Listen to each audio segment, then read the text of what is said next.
क्या है हमारी विरासत और क्या क्या इतिहास है, क्योंकि आज वो सारा इतिहास जो है मिटाने की कोशिश हो रही है। इसलिए मैं चाहूँगा कि मैं दोबारा जो है उसके सामने पेश करूँ। एक तो एक समझने की बात है कि 150 साल पहले ये समझा जाता था कि कुछ जो है उच्च वर्णीय है जो ब्राह्मण है और बाकी सब शूद्र और अति शूद्र है।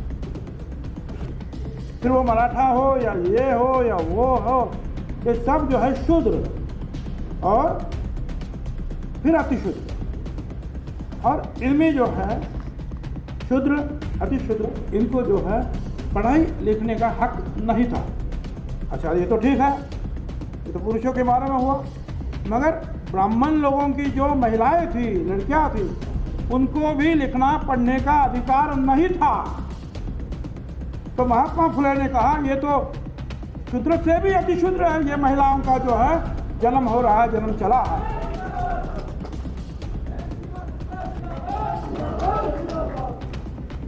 मैं रुकूं क्या?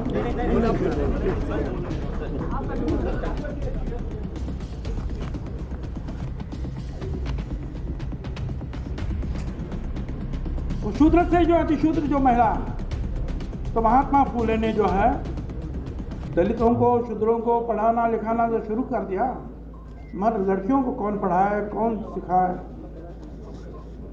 सावित्रीबाई फुले भी तो लिखी पढ़ी नहीं थी, तो उनको सिखाया गया। महात्मा फुले जी ने उनको सिखाया और सावित्रीबाई फुले ने जो है पहला लड़कियों का स्कूल जो है पुणे में शुरू कर दिया। और ये ध्यान में रखिए, उस पहले दिन उस स्कूल में जो लड़कियां आई थी, 6 लड़कियां आई और 6 के 6 लड़कियां जो है वो ब्राह्मण समाज की थी, ब्राह्मण थी, 6 के 6 लड़कियां। और तभी से जो है ये लड़कियों, और उस समय उनका साथ दिया था फातिमा बी शेख ने। फिर वो मुस्लिम हो या हिंदू हो, हम ही सब लोगों ने उनका विरोध किया था। हम ही लोगों ने पत्थर, हम ही लोगों ने मारे थे। हमको कहा गया पत्थर मारो, ये पाप है, हमने मार दिया। गोबर उछाल उनका हमने किया, क्योंकि इतनी अक्ल तो हमारे पास कभी भी नहीं थी। अपने लोगों के ऊपर जो अच्छे काम कर रहे थे उनके साथ लड़ाई हमने की। काम तो उनके बहुत सारे हैं, मैं क्या क्या कहूँ। उस समय महिलाओं के ऊपर इतना अन्याय था, और वो भी जो उच्च वर्णीय महिलाओं के ऊपर, अगर उनका मर्द जो है चल बसता है तो बाल कटाओ, ये करो वो करो। और इतना ही नहीं, अगर वो सती नहीं जाती है और घर में रहती है तो उसके ऊपर कई सारे जो जुल्म ढाए जाते थे। और फिर उसमें से जो अगर वो पेट से रहती है तो वो उनके सामने या तो बावड़ी में डूब जाना या कुछ खाकर जो है अपना आयु खत्म करना, यही काम था। तो महात्मा फुले और सावित्रीबाई फुले ने पूरे पुणे शहर में जो है पोस्टर जैसे लगा दिए कि ऐसे जुल्म जिस पर हुए हैं, तो मेरी सारी ये लड़कियां, हम तुम्हारे माँ बाप हैं, आप आत्महत्या ना करें, आप हमारे पास आइए, हम आपकी सारी सेवा करेंगे, आपके बच्चों को भी संभालेंगे, आपको भी संभालेंगे, सब कुछ। तो बाल हत्या प्रतिबंधक ग्रह जो शुरू कर दिया, उसमें भी पहले दिन 40 महिलाएं आई, सारी की सारी ब्राह्मण समाज की थी। और उनका सारा जो डिलीवरी है ये है वो सावित्रीबाई फुले ने। और उसी में से एक लड़का यशवंत था, उसको उन्होंने अपना लिया, दत्तक बना लिया। और इतना ही नहीं, आगे चलकर प्लेग, जैसे अभी ये कोरोना आया था ना, उससे भयानक प्लेग आया था उस ज़माने में, तब महात्मा फुले नहीं थे, तो पुणे में जो कई सारे लोग, रोज सैकड़ों लोग मरते थे। तो 7 किलोमीटर 8 किलोमीटर के ऊपर एक मेडिकल कैंप उन्होंने खुलवाया सावित्रीबाई फुले ने। और उनको जो है सबको लेकर जाके, जो जो जिनको प्लेग होता था, सावित्रीबाई फुले वहाँ लेके जाती थी। और इतना ही नहीं, आगे एक पांडुरंग गायकवाड़ नाम का एक दलित लड़का 15-20 साल का, उसको प्लेग हो गया।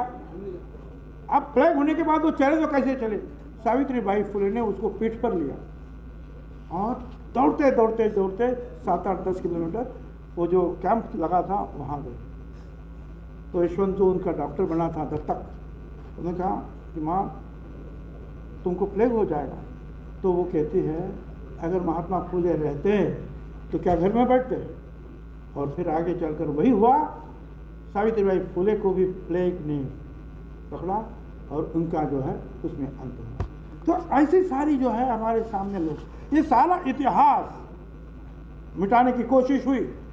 अरे इतिहास तो छत्रपति शिवाजी महाराज का भी मिटाने की कोशिश हुई थी।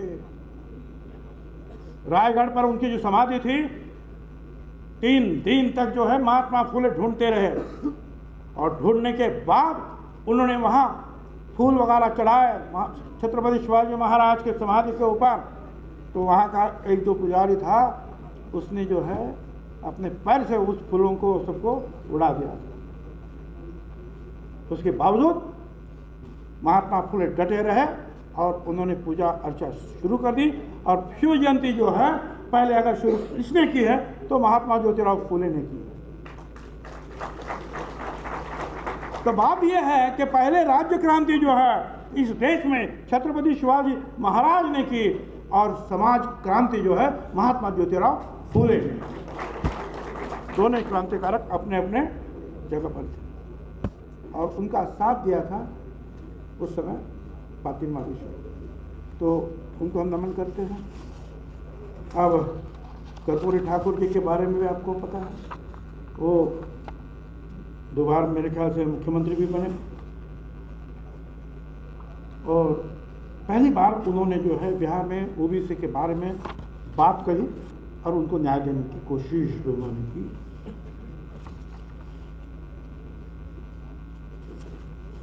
ये बात नहीं कि बहुत सारे दूसरे लोग भी हैं, पेरियार स्वामी हैं, काशीराम जी हैं, कई सारे लोग हैं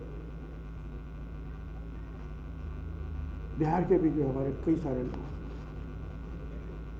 कितने लोगों के घर में जो है महात्मा ज्योतिराव फुले या काशीराम जी या कर्पूरी जी ठाकुर या क्या सावित्रीबाई फुले, बाबा साहब अम्बेडकर, इनकी तस्वीरें है क्या भाई? देखिए इतने लोगों के पास तो आधे भी नहीं है। और जिनके पास है सब यही आ गए। हाँ, बाकी वाले घर में आराम है। आधे भी नहीं है। तो कम से कम वो तो तस्वीर लगाओ। हमारे घर में बाकी सब लोगों की तस्वीर होती है। हमने पहले जो है एक सत्यशोधक समाज जो महात्मा ज्योतिराव फुले ने शुरू कर दिया, तो सत्य जो का उसको ढूंढो, उस पर विश्वास करो, असत्य के ऊपर विश्वास मत करो। तो 150 साल उसके पूरे हुए तो उनका जो कुछ काम जो उनमें कर रहे थे उनका सम्मान हमने किया। शरद पवार जी जो अध्यक्ष थे, तो मैंने कहा कि भाई हमारा तो हमको सिखाने की बात जो है वो तो महात्मा फुले ने की, सावित्रीबाई फुले ने की, डॉक्टर बाबा साहब अम्बेडकर ने की और सारे जो हमारे जो वहाँ के भौराव पाटिल रैत शिक्षण संस्था 4 लाख लड़के पढ़ते हैं वहाँ, अम्बेडकर साहब ने की। तो हम उनकी पूजा करें। हमने कहा भाई आप लोग तो स्कूल में जहाँ जाते हैं सरस्वती की पूजा करते हैं, हमने तो उनको कभी देखा नहीं। कितने स्कूल उसने खोले हैं, उनकी खुद की क्या पढ़ाई थी भाई? कुछ लोगों को उन्होंने पढ़ाया, अच्छा पढ़ाया समझो पढ़ाया, तो सिर्फ 1.5-2% लोगों को, 2% लोगों को ही पढ़ाया। 98 हम लोग थे, हमको क्यों नहीं पढ़ाया? तो हमने कहा कि भाई जिन्होंने तुम्हारे लिए जो है सब पत्थर झेले हैं और स्कूल तुम्हारे लिए खुले हुए, उनकी पूजा करो। अब जैसे हमने कहा दूसरे दिन से जो है हमारे घर के ऊपर, ऑफिस के ऊपर नारेबाजी शुरू हो गई, छगन भुजबल ऐसा है ना, छगन भुजबल वैसा है। और फिर जो है घर के सामने आकर सरस्वती जी के जो फ्रेम लगाकर पूजा करते हैं। मैंने करो पूजा करो, आप जरूर पूजा करो, यहाँ करो, घर में करो, स्कूल में जो है वो महात्मा फुले, अम्बेडकर जी और सावित्रीबाई फुले की पूजा होनी चाहिए। स्कूल के बच्चों को समझे तो सही, इन्होंने क्या क्या किया हमारे शिक्षा के लिए, क्या कष्ट उठाए।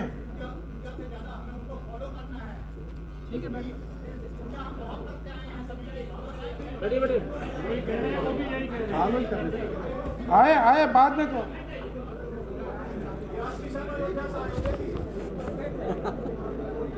आपको कुछ तकलीफ है क्या? नहीं सुना नहीं। अच्छा तकलीफ नहीं है तो मैं तकलीफ लेता हूँ, आप बैठ जाइए। तो ये बातें आज तक है, ये क्यों है, ये क्यों चल रहा है? क्योंकि उनको जो इतिहास तुम्हारे सामने नहीं लाना है, हमारे जो अकाउंट्स है उनको तुम्हारे सामने नहीं लाना है, छुपाना है, ताकि तुम ऐसे ही जो है अंधविश्वास में जो है पड़े रहो, अंधविश्वास में जो है पूजा करते रहो, पूजा पाठ करते, आरक्षण को विरोध करते हैं और सारे मंदिरों में जो है अलिखित आरक्षण एक ही समाज का है, वहां तो दूसरों को कोई नहीं। इतना नहीं, जो भगवान है उसके नजदीक में नहीं आने देते हैं भाई, वहां तो इनका ही आरक्षण है। हम तो मांग रहे हैं कि अगर तुमको जो है 11 साल से आरक्षण तुमने लिया है, अभी लिखने पढ़ने का आरक्षण जो है, नौकरियों का आरक्षण जो है हमको दे दो भाई। जो पिछड़ों की बात करेगा वह जनता पे राज करेगा। और ये नहीं है, ये आरक्षण की बात बाबा साहब अम्बेडकर ने जो है संविधान में लिखी है और उन्होंने कहा एक आयोग स्थापित किया जाए और ये सारे जो ओबीसी लोगों की जो है डाटा जो है जमा कर दिया जाए और आरक्षण दिया जाए। मगर 1.5-2 साल तक उसके ऊपर कुछ भी नहीं हुआ।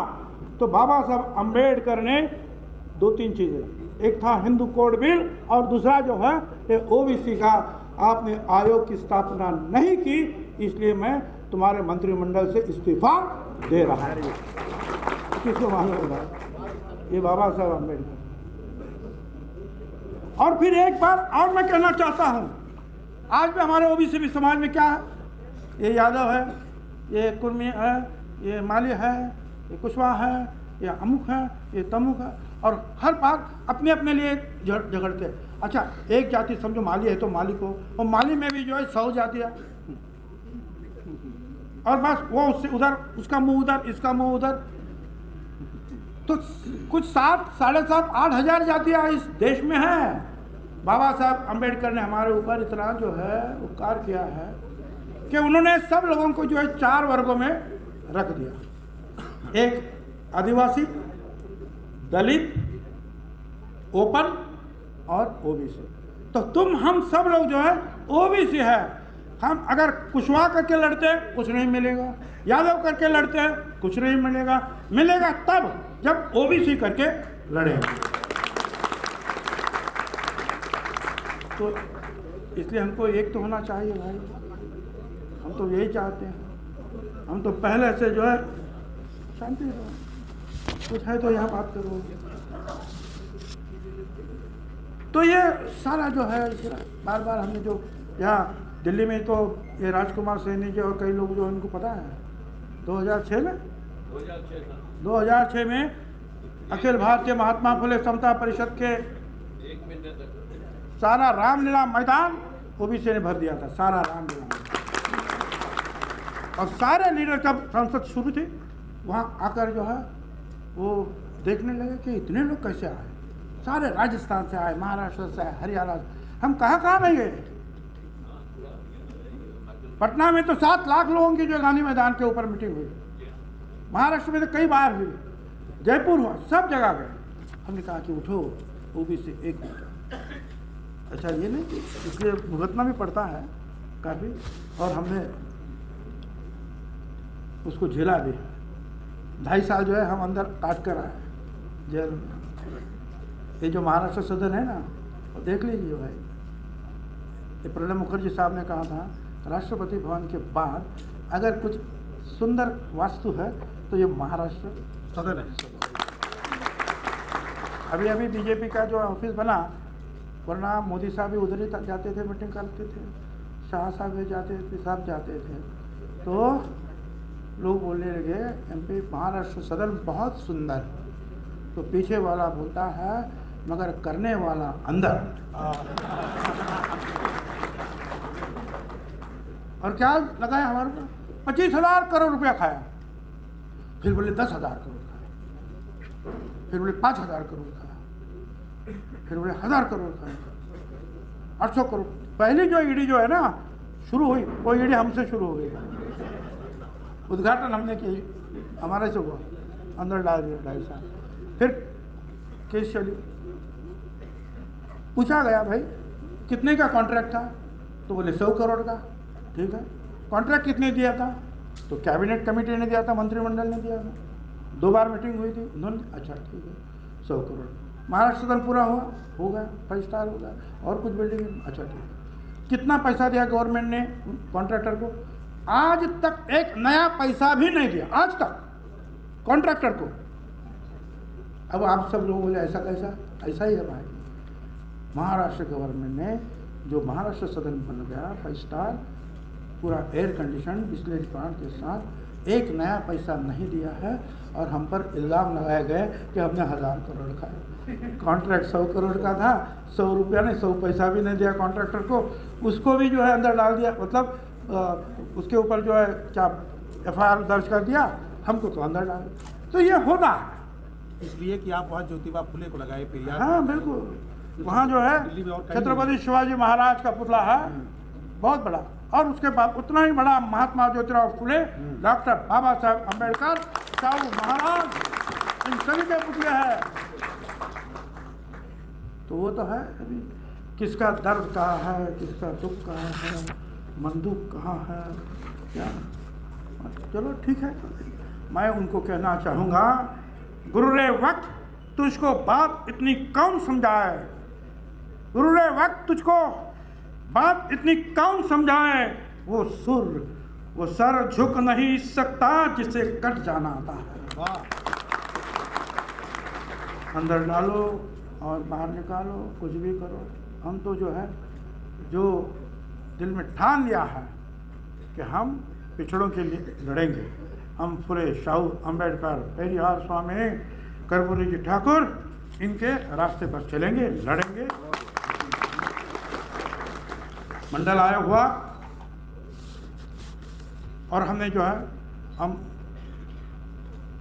महाराष्ट्र में विधायक भी थे और महापौर थे मुंबई के दोबारा। शरद यादव साहब भी आए थे, वो कह रहे थे कि आप चलिए, VP सिंह साहब आपको बुला रहे हैं OBC की डोर संभालने के लिए। मगर तब जो है जनता पार्टी मुंबई शहर में जो है इतनी मजबूत नहीं थी, और शिवसेना से निकलना इतना आज के जैसा आसान नहीं था। फिर भी जो है हम निकल गए और शरद पवार साहब के साथ गए, और फिर जालना में जो है मीटिंग हुई 1 लाख लोगों की, और वहाँ हमने कहा कि हमको मंडल आयोग लागू करो। और उसी 1 लाख लोगों की मीटिंग में पवार साहब ने जो है मंडल आयोग पहली बार हिंदुस्तान में वहाँ लागू हुआ। शिक्षा में दिया, नौकरियों में दिया, और पॉलिटिक्स में भी दिया। उसके बाद जब मंडल आयोग के बाद शुरू हुआ, कमंडल शुरू हो गया, कमंडल यात्रा। कमंडल रथ यात्रा तो ध्यान में है, मगर मंडल यात्रा को सब भूल गए भाई, है ना। अब क्या रह, विरोध हुआ, कोर्ट में केस गई, 9 जजों के सामने सुप्रीम कोर्ट में केस चली, और कोर्ट ने कहा कि OBC का आरक्षण बिल्कुल सही है, उसमें गलती कुछ नहीं है, देना चाहिए। बार बार हमको पूछा जाता है कि भाई इसका जो है लोग कितने हैं, इनके लोग कितने हैं, लोग कितने। 1929 में लास्ट जनगणना जो ब्रिटिश गवर्नमेंट ने की, उसमें जो लिखा गया कि 54% OBC है। उसके बाद में तो ये महायुद्ध शुरू हुआ, ये हुआ, वो हुआ, फिर कुछ नहीं हुआ।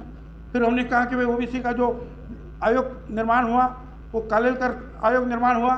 कालेलकर आयोग ने राष्ट्रपति को लिख दिया कि OBC को आरक्षण देना चाहिए, ये करना चाहिए।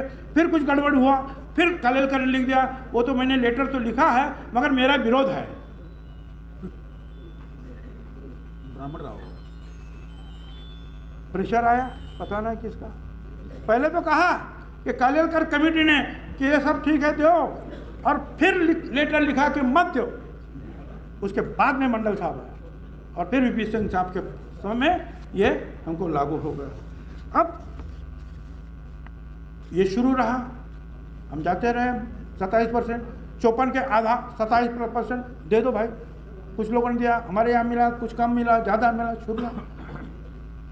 2010 में एक केस लड़ी सुप्रीम कोर्ट में, कृष्णमूर्ति केस, और उसमें जो है एक इस बात रखी गई कि भाई ये आरक्षण को क्यों, इनकी संख्या कितनी है।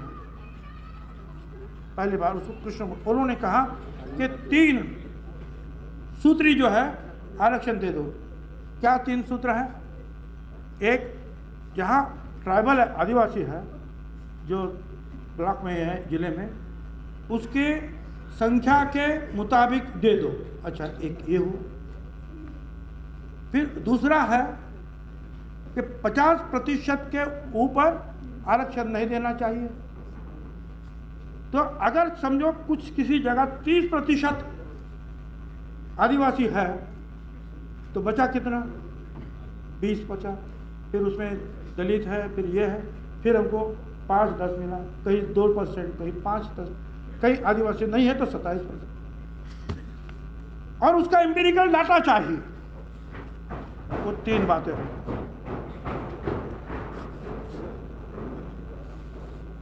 अब हमने क्या किया, उसी समय महात्मा फुले समता परिषद, हम सुप्रीम कोर्ट में गए और हमने कहा 2011 से जो जनगणना हो रही है उसमें ओबीसी की जनगणना करो, गवर्नमेंट को बोलो करो। केस चली। और उसी समय हमारा लड़का जो समीर भुजबल, वो सांसद था। मैंने भाई वो कोर्ट की लड़ाई तो हम लोग लड़ेंगे, तुम सांसद हो तो लड़ो। तो उन्होंने बात उठाई। बीजेपी के गोपीनाथ राव मुंडे थे, वो साथ में आए, अजीत सिंह जी आए, शरद यादव जी आए, मुलायम सिंह यादव जी आए, वेलू नारायण स्वामी आए, वीरप्पा मोइली आए, हनुमंतैया आए, हनुमंतराव आए। ऐसे सारे लोग जो है फिर खड़े हो गए। 100 सांसद खड़े हो गए। ओबीसी की जनगणना करो। आप जनगणना में भेड़ी बकरे सब कुछ गिनती करते हो तो हमारी भी तो गिनती करो। तुम धन की गिनती करते हो, हिंदू कौन है, मुसलमान कौन है करते हो, आदिवासी के करते हो, दलित समाज के करते, ओबीसी की क्यों नहीं करते भाई? करो। चलो पवार को साहब मिले, उन्होंने जो है कैबिनेट में कहा कि भाई इतने लोग बोल रहे हैं, हमको करना चाहिए। प्रणब मुखर्जी साहब ने जो है सांसद में आकर कहा कि हम जनगणना करेंगे ओबीसी की, उन्होंने कहा। तो हमने कहा कि भाई ठीक है, कोर्ट से हमने केस वापस ले ली।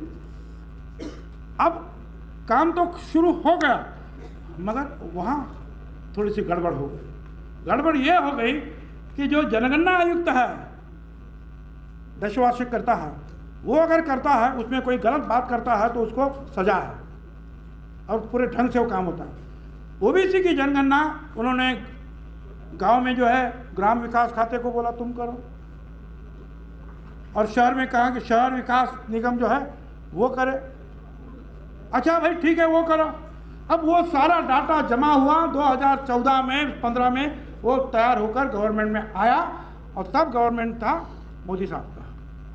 तब जेटली साहब ने कहा कि हमारे पास जो सारा डाटा आ गया है, हालत बहुत बदतर है, औरतें अभी स्कूल में नहीं जा सकती है, ओबीसी के कष्ट के काम करते हैं, एजुकेशन नहीं है, उनकी हेल्थ बराबर नहीं है, आंकड़ा नहीं बताया।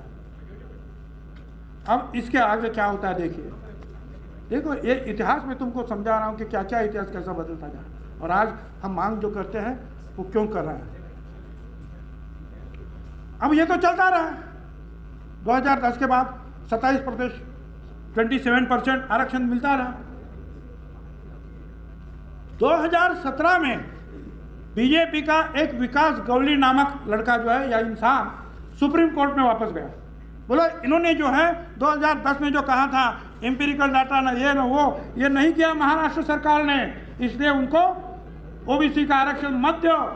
और वहाँ के जो है जज साहब थे, उन्होंने कहा कि बराबर है, ओबीसी का आरक्षण नहीं दिया जाएगा महाराष्ट्र। हम बैठ गए, कह रहे थे करें क्या, जल्दबाजी में एक आयोग किया, वो भी नहीं हुआ। अच्छा ठीक है, फिर मध्य प्रदेश की बारी आई तो दूसरे लोग गए कोर्ट में, भाई इसने भी तो नहीं किया एम्पिरिकल डाटा वगैरह जमा, इनको भी ओबीसी का आरक्षण नहीं दे सकते। अब गड़बड़ हो गई तो शिवराज चौहान ताबड़तोड़ दिल्ली में आ गए, फिर कुछ चक्कर चले, फिर कुछ जो है आयोग किया गया, कुछ जमा कर दिया जो। अच्छा, उसकी पहले की बात यह है कि हम उसी कोर्ट में गए थे और हमने कहा था कि ये मोदी साहब की गवर्नमेंट हमको डाटा नहीं दे रही है, ये डाटा सारे देश की प्रॉपर्टी है, 5-6 हज़ार करोड़ खर्चा हुआ है, तो उसमें बोले कुछ त्रुटियां है। तो हमने बोला कि हमारे को हमको दे दो, मध्य प्रदेश का मध्य प्रदेश को दे दो, कर्नाटक को दे दो, त्रुटियां जो है दुरुस्त करेंगे। अच्छा, सुप्रिया सुळे संसद समिति में थी, वहाँ उन्होंने कहा कि ओबीसी का डाटा है सिर्फ 1% जो है त्रुटियां है। अब 1% त्रुटियां तो चलता है, मगर जब हमने कोर्ट में कहा कि अब इनको कहो कि यह डाटा हमको दे दो भाई, तो तुषार मेहता साहब आए। अब वो तो करे क्या, गवर्नमेंट ने कहा, उन्होंने 2 दिन के बाद कहा कि डाटा तो हमारे पास है मगर वो ओबीसी का नहीं है। सांसद ने कह रहे हैं कि डाटा ओबीसी का है, हमने मांग की थी ओबीसी का जमा है, डाटा जमा है, फिर बोलते ओबीसी का नहीं है। अब कोर्ट के सामने हम क्या कहें? उन्होंने कहा कि भाई ये तो कहते हैं कि ओबीसी का डाटा ही नहीं है, तो तुमको नहीं मिलेगा। फिर जैसे कि आगे मैंने कहा कि मध्य प्रदेश अटक गया, तो मध्य प्रदेश ने आयोग कर दिया, फिर हमने भी वैसे कर दिया, और फिर उसी कोर्ट में जो है तुषार मेहता साहब आए मध्य प्रदेश के लिए और उन्होंने कहा कि भाई आरक्षण दे दो इनको, फिर हमको भी मिल गया। अभी यूपी अटक गई, यूपी उत्तर प्रदेश, वहाँ भी कहा गया कि डाटा कहाँ है। अब एक या दो, एक राहुल वाक करके और एक 2 बीजेपी के जवान जाते हैं हमारे खिलाफ, महाराष्ट्र के हैं, और सारे देश को जो है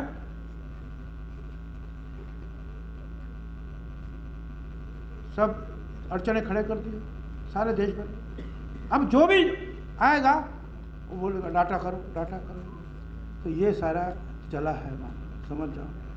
तो हमको विधानसभा और लोकसभा में आरक्षण तो नहीं है, मगर जिला परिषद, पंचायत समिति, ये वो नगर परिषद, वहाँ आरक्षण था, वो भी धोखे में लाने का काम हो गया है। अब कैसे कैसे उसमें रास्ता निकालते। तो अब तो हमने इतना हमको कहना है कि हमने जनगणना की मांग तभी भी की थी, अभी भी हम कर रहे हैं।